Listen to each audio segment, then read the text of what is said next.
Class 6 থেকেই কম বেশি cigarette খাওয়া শুরু হয় আমার। খুব লাফাঙ্গা আর চঞ্চল ছিলাম ছোট থেকেই। মাধ্যমিক পরীক্ষায় সামনে বেঞ্চে বসা ভাবকিজি এম উচ্চ বিদ্যালয়ের টপার গার্ল সাদিয়ার বদলতে কপি পেস্ট করে মোটামুটি ভালো ফলাফলই অর্জন করি। পড়াশোনা করার সুযোগ পাই জামালপুরের নামকরা সরকারি আশিক মাহমুদ কলেজে।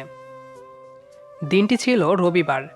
তো প্রতিদিনের মতো সকাল 7টায় বকুলতলায় দাঁড়িয়ে কলেজে যাওয়ার জন্য রিক্সা খোঁজার প্রচেষ্টা চলতে থাকে। আবহাওয়া খারাপ থাকায় হঠাৎ মুষলধারে বৃষ্টি শুরু হয়। সাত পাঁচ না ভেবে সেই বকুল গাছের নিচে গিয়ে দাঁড়িয়ে পড়ি। বই খাতা না থাকলেও সিগারেটের একটা প্যাকেট সবসময় অবশ্যই পাওয়া যেত আমার ব্যাগে। আশেপাশের লোকজন তেমনটা না থাকায় কলেজের ইউনিফর্ম পরা অবস্থাতেই একটা সিগারেট ধরিয়ে বৃষ্টি উপভোগ করতে থাকি। হঠাৎ খেয়াল করি সিএনজি থেকে নেমে একটা সুন্দরী মেয়ে বৃষ্টির তোপে দৌড়ে ঠিক আমার পাশে এসে দাঁড়িয়েছে। মেয়েটিকে সুন্দরী বলার কারণ হলো মেয়েটা ছিল অত্যন্ত মায়াবী, বিশেষ করে চোখ দুটো এক প্রকার মায়াজাদুতে আচ্ছন্ন, আর তার ওপর বৃষ্টিতে ভেজা চুল।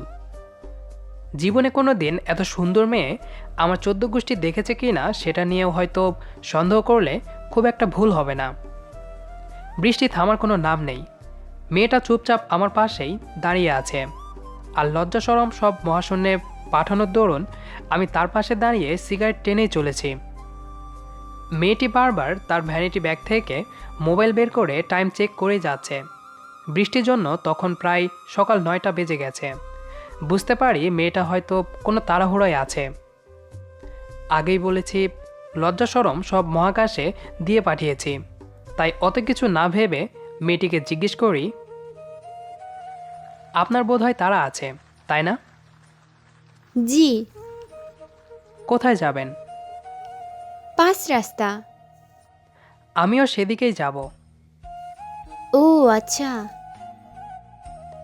মেয়েটা ছোট ছোট উত্তরে খুব ভালোভাবেই বুঝতে পারি মেয়েটা অতি ভদ্র আর শান্ত স্বভাবের। হঠাৎ একটা রিকশার আগমন ঘটে আমাদের সামনে। বৃষ্টির জন্য ওপরে ছাউনি তৈরি করা হয়েছে। মেয়েটা খুব খুশি হয় রিকশাটা দেখে। রিকশা পাশে এসে দাঁড়ানো মাত্রই মেয়েটি হুট করে রিকশায় উঠে বসে। তারপর নিমেষেই রিকশাওয়ালাকে নিয়ে ফুরুত। আমি একা আর কি করব? আরেকটা সিগারেট জ্বালিয়ে বৃষ্টিবিলাস পুনরায় শুরু করি। সিগারেট জ্বালানো মাত্রই দেখি সেই মেয়েটাই রিকশাটা নিয়ে আবার ঘুরে সেই বকুল গাছের নিচে আমার সামনে এসে ভিড়েছে। মেয়েটি আমাকে জিজ্ঞেস করলো, আপনি তো 5 রাস্তায় যাবেন, তাই না? হ্যাঁ, আমার কলেজ সেখানে। তাহলে দাঁড়িয়ে আছেন কেন? আসুন, একসাথেই যাওয়া যাক। আপনার সমস্যা হবে না তো? না, আসুন, যেহেতু দুজনেরই সমস্যা। মনে লাড্ডু ফুটিয়ে রিকশায় মেয়েটির পাশে উঠে বসি। তবে খুব আশ্চর্যের বিষয়, আমার হাতে তখনও সেই সিগারেট। তবে হাতে সিগারেট থাকলেও তা মুখে তোলার কথা আমার খেয়াল নেই।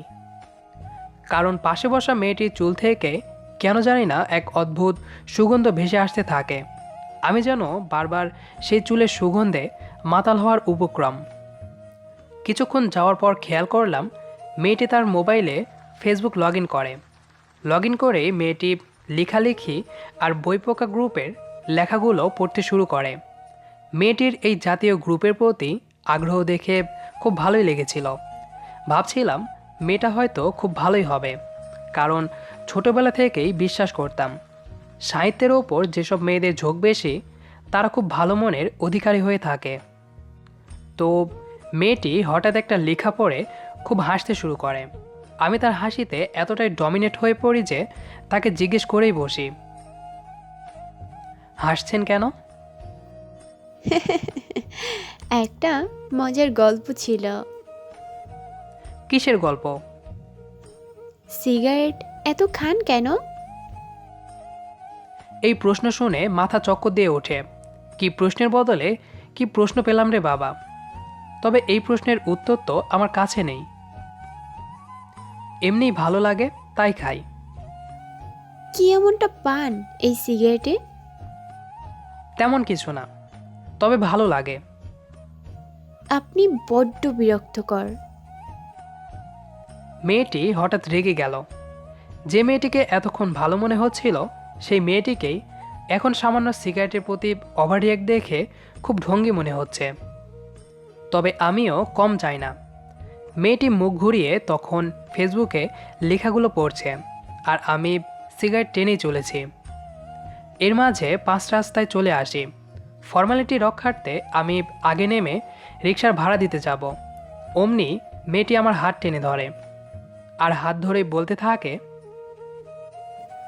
আর ধূমপান করবেন না, কেন? এটা ভালো না। এটা বলা মাত্রই মেয়েটার দু চোখ বেয়ে পানি পড়তে শুরু করে। মানে মেয়েটি কান্না করে ফেলেছে।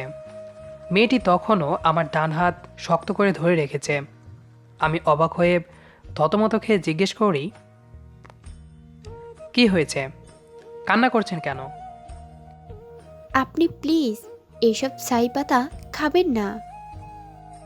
কিন্তু সমস্যা কি? আমার বাবা। আপনার বাবা এখানে কি করলো? তারপর মেয়েটি যা উত্তর দিল তা শোনার জন্য আমি একদমই প্রস্তুত ছিলাম না। মেয়েটি বলে,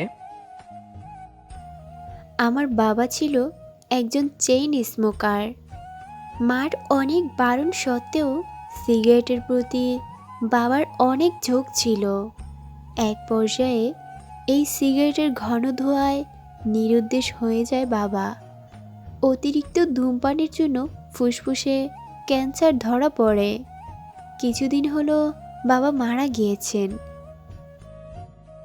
মেয়েটির এই ঘটনা শুনে আমার পাশাপাশি রিক্সাওয়ালা মামাটারও দু চোখ বেয়ে পানি ঝরতে থাকে। দুজনেই তখন খুব অবাক হই মেয়েটির ঘটনা শুনে।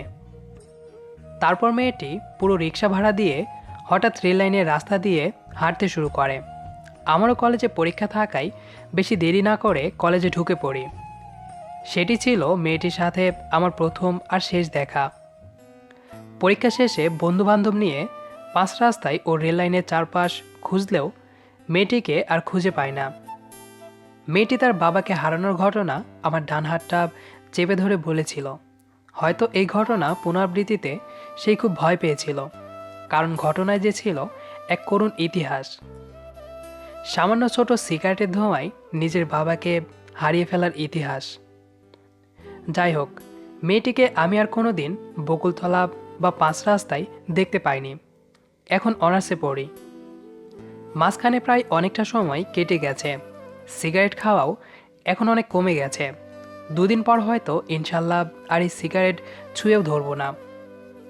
মেয়েটির নাম, ঠিকানা, ফেসবুক আইডি কিছুই আমি জানি না। সেদিন মেয়েটি কোন গল্প পড়ে এত হেসেছিল সেটাও আমাকে বলেনি। যদি সেই গল্পটার কথা বলতো তাহলে সেই গল্পের মাধ্যমেই তাকে খুঁজে বের করতে পারতাম। মেয়েটির গল্প পড়ার ধাঁচ দেখে মনে হয়েছিল মেয়েটি বইপোকা আর লেখালেখি গ্রুপের একজন নিয়মিত সদস্য। এখনও যখন মাঝে মাঝে ফৌজদারি, পাইলিং, বকুলতলা 5 রাস্তায় যাই আর হঠাৎ বৃষ্টি শুরু হয়, আমি বকুল গাছের কাছে গিয়েই দাঁড়াই। তবে এবার আর আমার হাতে সিগারেট থাকে না, থাকে শূন্য একটা হাত। আশা রাখি হয়তো সেই মেয়েটা হঠাৎ করে এসে হাত চেপে বসবে আর বলবে আর সিগারেট খাবে না। গল্পটি একটু অন্যরকমের ছিল, তো জানি না গল্পটি আপনাদের কাছে কেমন লেগেছে। তো গল্পটি কেমন লেগেছে সেটি অবশ্যই কমেন্ট করে জানাবেন। আর নিয়মিত এরকম ভালোবাসার গল্প পেতে আমাদের চ্যানেলটি সাবস্ক্রাইব করে আমাদের সাথেই থাকবেন। ধন্যবাদ সবাইকে।